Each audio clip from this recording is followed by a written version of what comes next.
6월 15일 휴일 아침 송은재 TV 시작합니다. 이번 주는 이제 이재명이 G7 이 회담에 참석하기 위해서 캐나다로 오늘 출국을 합니다. 또 내일은 국민의힘 원내대표 선거가 3파전으로 치러집니다. 그리고 이번 주는 이제는 국무총리 후보자죠. 이 김민석에 대한 인사청문회 준비에 들어갑니다. 김민석에 대해서 이제는 민주당 내에서도 김민석은 어려운 것이 아니냐 목소리가 커지고 있습니다. 먼저 이재명에 대해서 이재명이 어제 장남이죠. 장남 어제 결혼식이 있었습니다. 그런데 이걸 비공개로 하겠다, 작은 결혼식으로 하겠다 이랬는데 모두 다 공개가 되고 있습니다. 심지어 계좌번호, 이 청첩장에 계좌번호가 찍혀 있는 이것도 공개가 돼서 이게 정말 이재명이 보낸 것이 맞느냐. 지금 짐작으로는 민주당의 일부 의원들이 이걸 청첩장을 공개한 것이 아니냐. 그런데 이걸 이재명이 말리지 않는 것이죠. 청첩장이 모두 공개가 되고 지금 계좌번호까지 모두 공개가 됐습니다. 더 놀라운 것은 어제 많은 민주당 의원들이 그 결혼식에 참석을 했고 정청래입니다. 정청래는 아예 그 결혼식에 참석을 해서 이재명의 소년공 시절의 친구들 그 모임 공개하는 사진까지 올렸습니다. 자신의 페이스북에. 이게 지금 당대표 선거를 앞두고 서로 충성 경쟁도 벌어지고 그걸 이재명이 즐기고 있다라고 하는 것이죠. 그러니까 이재명이 자신의 아들 이동호입니다. 소위 젓가락 발언. 이 이동호의 결혼식을 가지고 비공개한다라고 해놓고선 계좌번호까지 공개를 하고 정청래가 저렇게 소년공, 이재명이 소년공 친구들을 만나서 울먹였다. 이런 걸로 지금 또 홍보를 하고 있습니다. 위선을 말씀을 드리는 겁니다. 위선. 이 이재명의 위선. 이게 이재명이 그렇게 하지 말라라고 하면 그렇게 될 수가 없죠. 그런데 이게 모두 공개가 되고 사실상은 전부 오히려 이걸 가지고 홍보를 하는 이런 어처구니 없는 결과를 낳고 있습니다. 이재명이 아무런 준비도 없이 그동안 이 친중국, 쇠쇠, 친북한 이런 태도를 전혀 바꾸는 아무런 준비도 없이 지금 G7에 참석을 한다.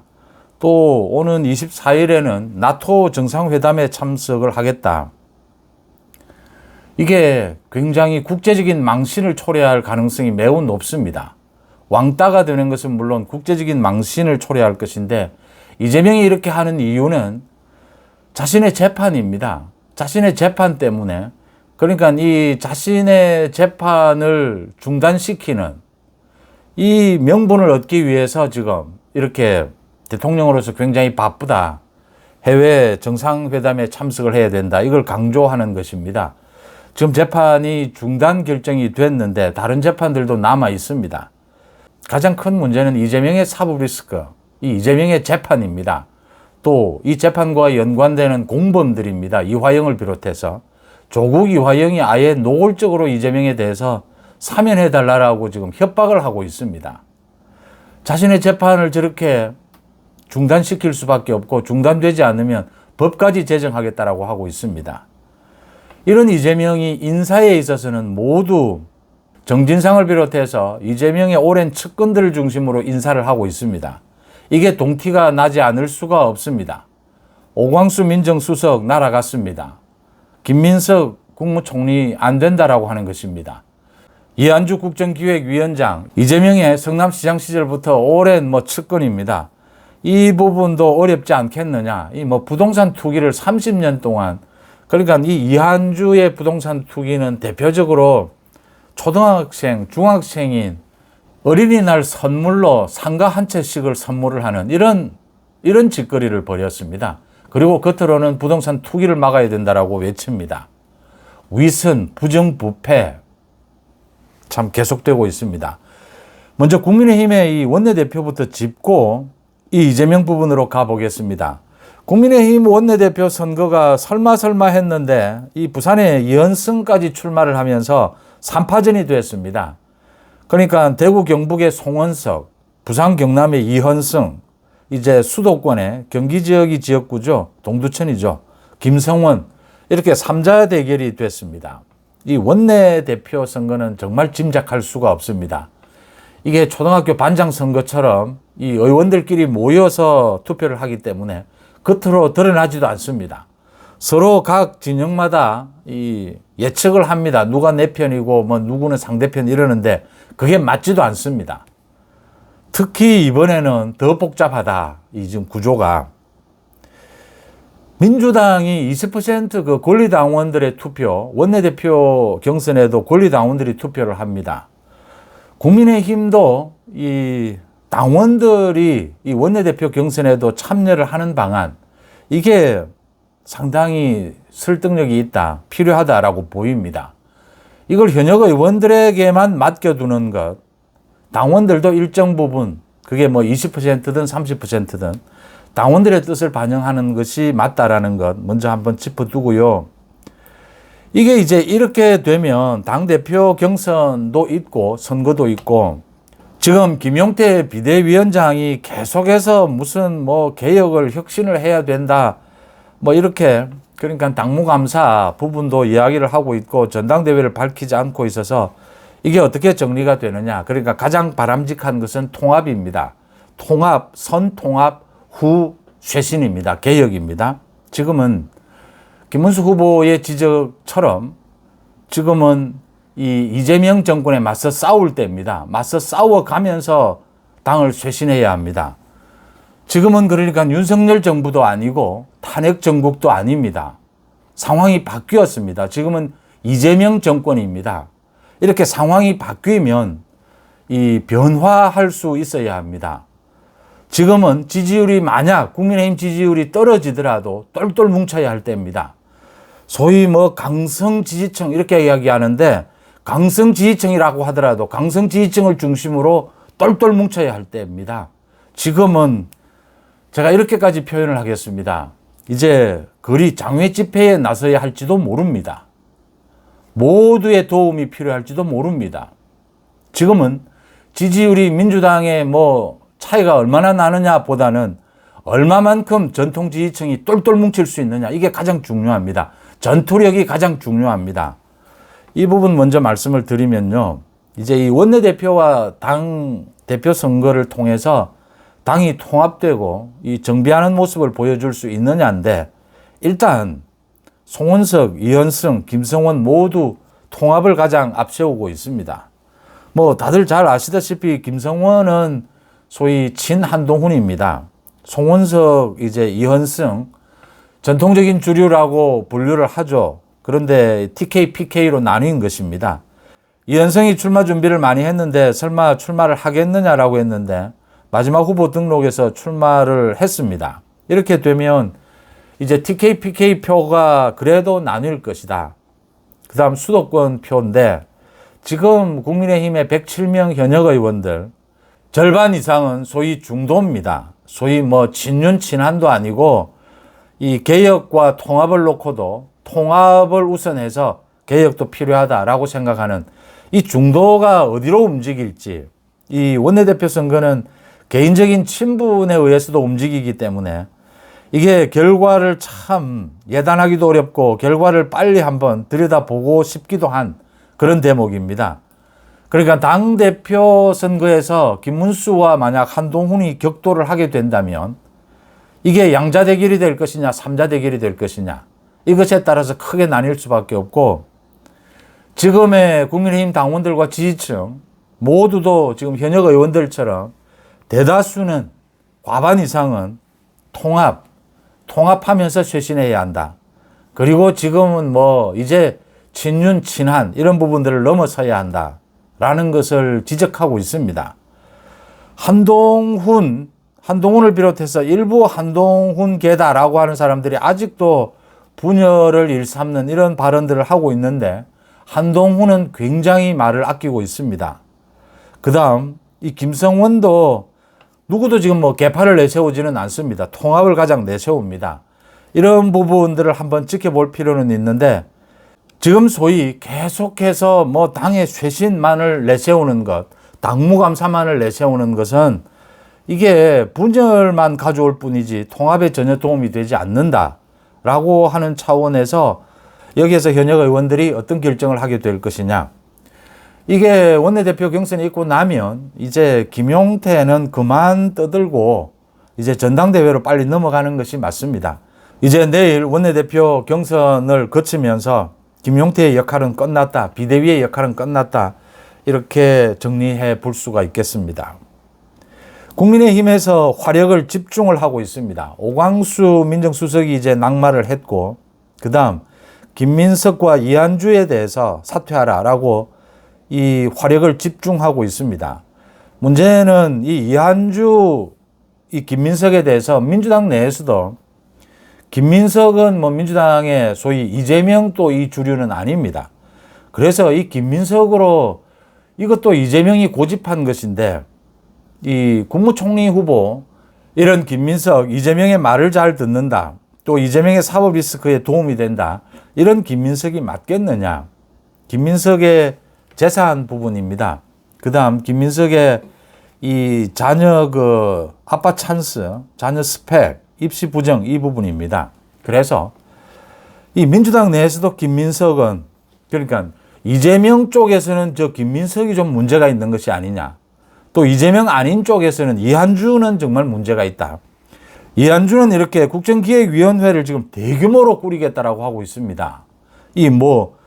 이재명 국정의 방향을 잡는다라고 하면서 대규모로 꾸리는데 이한주는 지난 30년 동안 각종 아파트 상가, 경기 지역을 중심으로 해서 이 이재명의 측근으로 활동을 하면서 그러니까 개발이 되는 지역들을 골라가면서 소위 이런 부동산 쇼핑, 부동산 투기를 해왔습니다.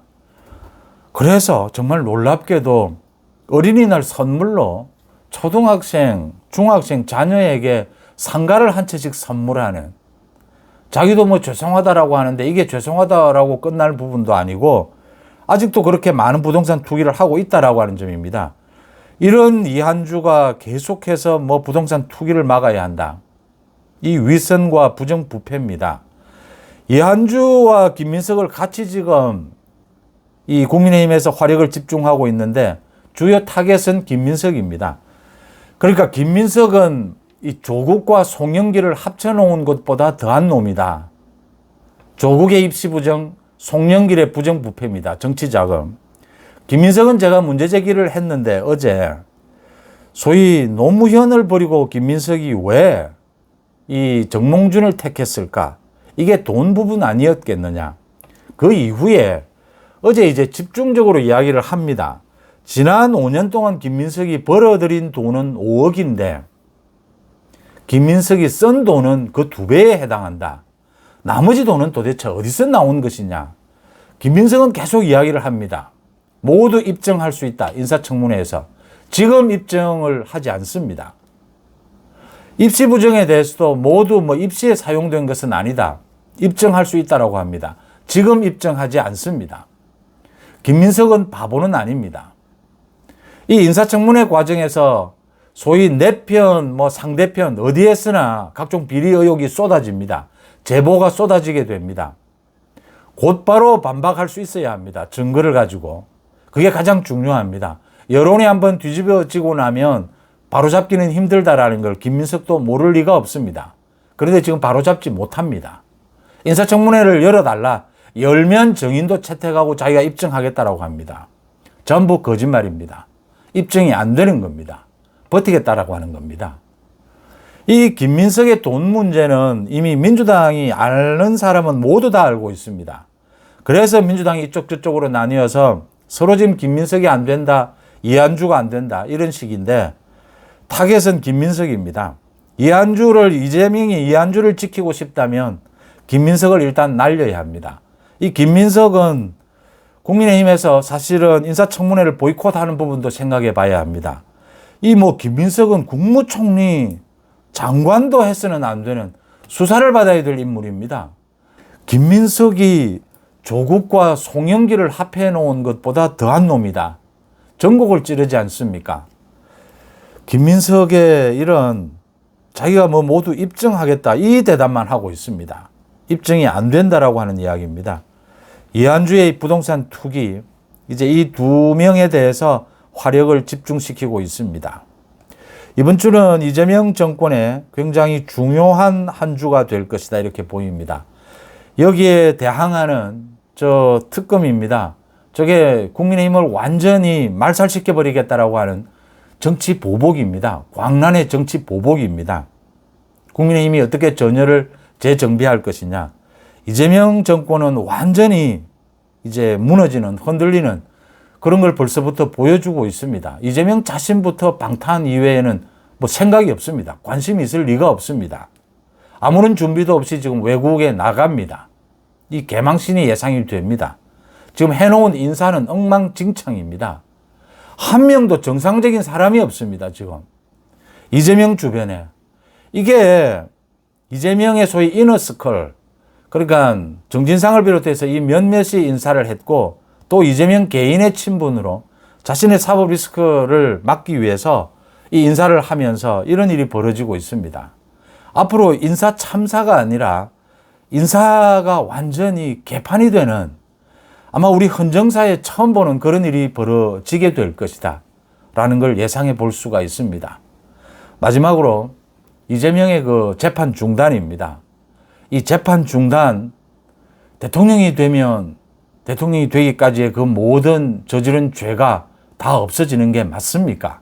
이게 법치입니까? 이게 민주주의입니까? 대통령의 업무 수행이 정말 중대한 것은 맞지만 그럴수록 더욱더 법치는 엄격하게 지켜져야 합니다. 이재명이 죄가 없다면 재판을 중단시켜야 될 이유가 없습니다. 대통령이 왜 재판을 받으러 다녀야 하느냐라고 이야기합니다. 거듭 말씀을 드립니다. 선거법 위반 재판은 이재명이 출석하지 않아도 선고할 수 있습니다. 대법원에서 결론을 내릴 수 있습니다. 이재명이 재판 받으러 오지 않아도 됩니다. 이게 말이 안 되는 겁니다. 여기에서 왜 검찰이, 심우정 검찰총장이, 조희대 대법원장이 이걸 왜 침묵하고 지켜보고 있느냐라는 부분에 대해서 묻습니다. 많은 국민들이 묻고 있습니다. 저래도 되는 거냐? 그러니까 이재명의 대통령직이 그렇게 엄중하다면 무죄로 털어주는 겁니다. 그게 맞죠? 재판 받으러 오지 않아도 되는 건데, 그렇지 않고 이재명은 대통령으로서 자격이 없다라고 한다면 이건 엄중하게 선고를 해서 이재명 정권을 끝내야 합니다. 그래야 나라가 안정되지 않겠습니까? 그래야 외국에서 조롱하지 않는, 창피하지 않는 나라가 되지 않겠습니까? 대한민국은 세계 10위권 안에 선진국입니다. G7의 초청을 받고 나토의 초청을 받습니다. 대통령이. 거기에 나가서 당당한 대통령이 되려면 이재명처럼 이래서는 안 된다라고 하는 것은 어느 국민이 봐도 모두가 인정이 되는 부분이지 않습니까? 6월 15일 아침, 휴일 아침 송은재 TV 마칩니다. 고맙습니다.